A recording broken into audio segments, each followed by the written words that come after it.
Okay, gentlemen, first of all, welcome. It's a pleasure for me to be here in Cairo, back in Cairo. About the game, of course, we know we'll face here at Cairo a very strong team with Zamalek. I saw some games from Zamalek, and you can see it's a good team, experienced team, mixed with some very good individual players. But I think we came here very well prepared. Our intention was not only to defend, because if you come to Cairo to play Zamalek and 90 minutes only defending, it's a matter of time when.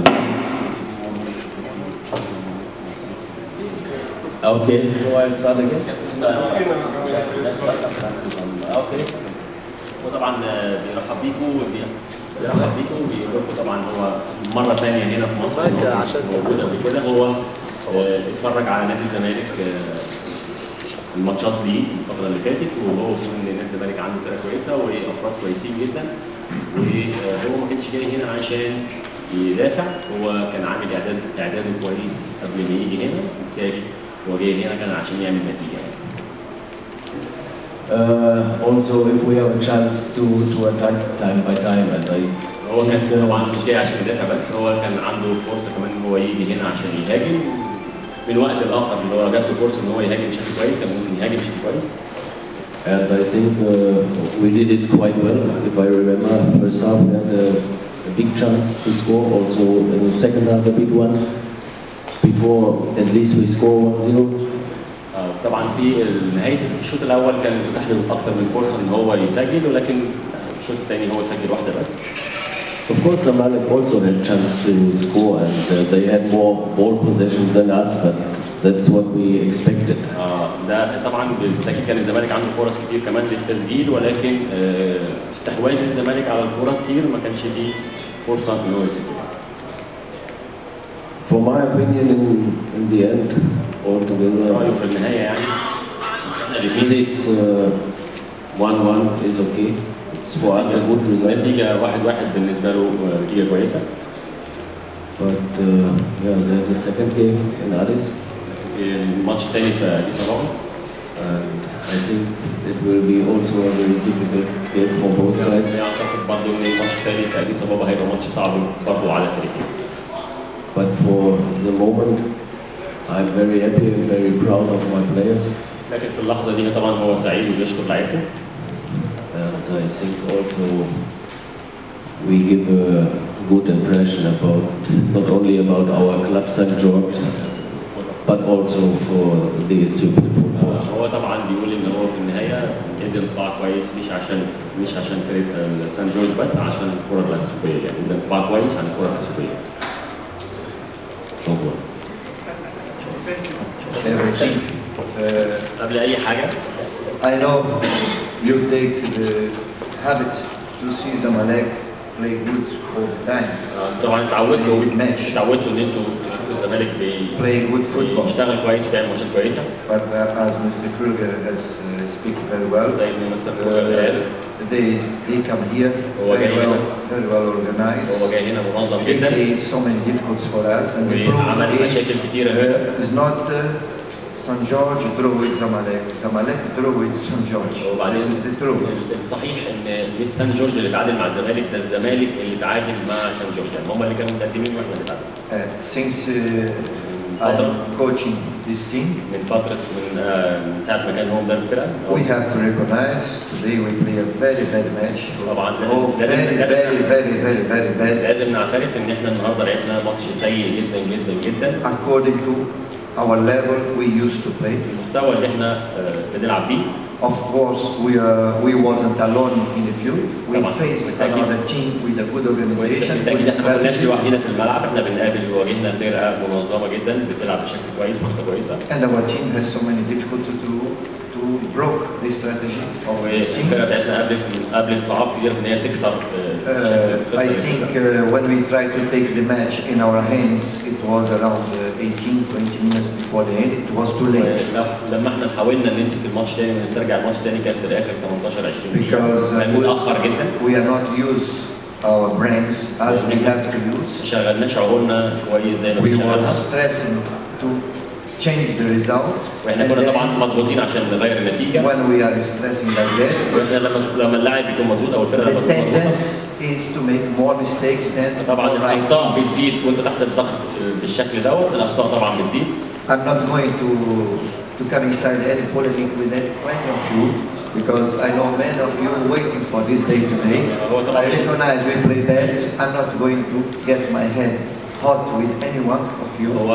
I recognize I take my responsibility. هو مسؤول عن المباراة وهو عارف إن هو مش هيعمل أي مصادمات أو أي مشاغلات مع أي حد. يعني في ناس كتير جدا كانت متخيلة أو متوقعة. Since long time many people's waiting for this opportunity to criticize us.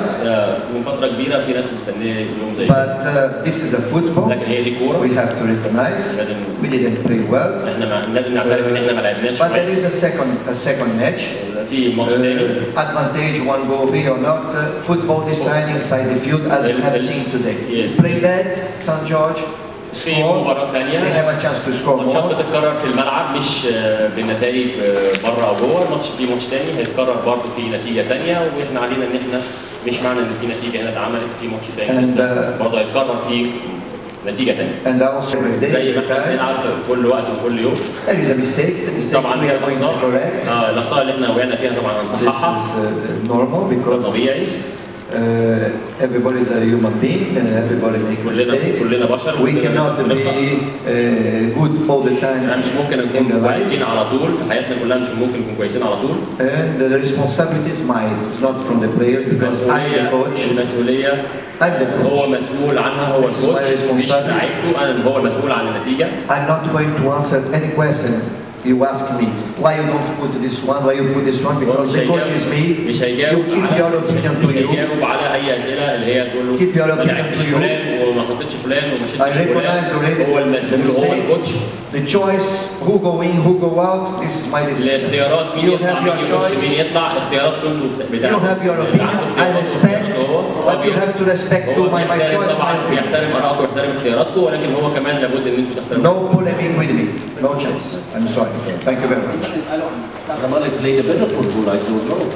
فترة كبيرة هو عارف ان الزمالك بيلعب كورة كويسة. But for me, Zamalek did not play very bad. بس بالنسبة له الزمالك ما لعبش سيء. And as my colleague said, there are two teams in the field, and sometimes the performance of one team depends also on the performance of the other team. طبعا الفرقتين في الملعب يعتمدوا على أداء، يعني أحيانا فرقة بتتحسن اعتمادا على أداء الفرقة اللي قدام. What I can say is Zamalek, the players, especially in the second half, they were trying hard to change the game, to change the result. الزمالك في الشوط الثاني حاول يشتغل جامد جدا عشان يغير النتيجة. But I think also you could see our goalkeeper is not that bad. وزي ما انتم شفتوا ان حارس مرمى كان كويس. Yes, true. حارس مرمى جول مميز. حارس مرمى. Also Abdullah played a good match. Also Abdullah saved many balls. Both goalkeepers today they was very good. This we have to recognize. برضه طبعا عمل ماتش كويس برضه، الجونين اثنين يعني حافظوا النهارده. Maybe this is the reason only 1-1 or 1-0 for because the goalkeepers they play great match. الفرص اللي راحت من هنا. Both of them. Yeah.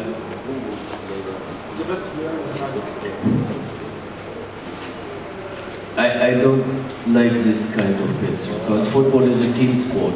هو مش فرقة جماعية، مش مين اللي ظهر كويس.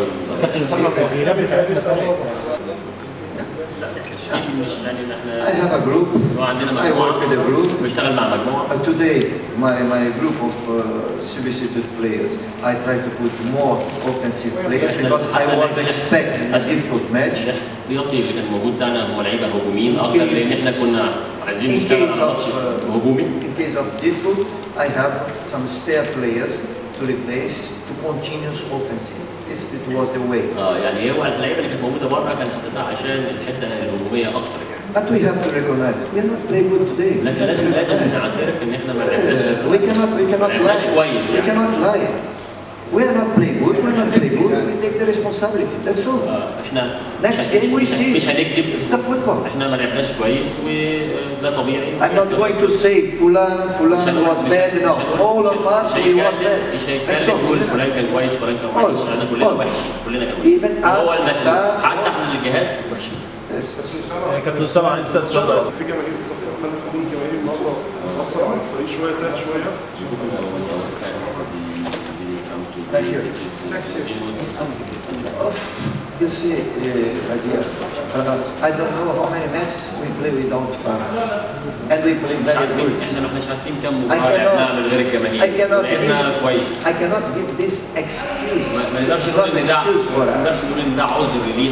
Because this is a routine for us to play without support. And then I cannot say now here, the support is not coming, we are not playing good. This is all excuse for myself. It's not my way. الاعذار الشخصيه دي مش بتاعتي. بص يا استاذ غياب الدوري الجماعي دي نقطه، النقطه الثانيه اهم حظ الزمالك السيء ان هو في الثلاث ادوار بيلعب المباراه الاولى في القاهره والعوده في الخليج، البلد ده بيصعب عليه المهمه بعض الشيء.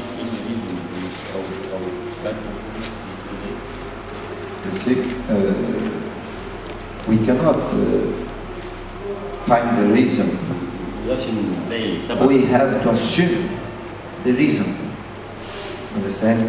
Because me, you, all gentlemen are here. We are not wake up every day good. احنا احيانا انا وانت الموجودين احيانا بنصحى الصبح من نومنا ما بنبقاش صاحيين كويسين يعني بنكسل في تعبان. Unfortunately, the bad day, the bad play coming today. The day cannot come.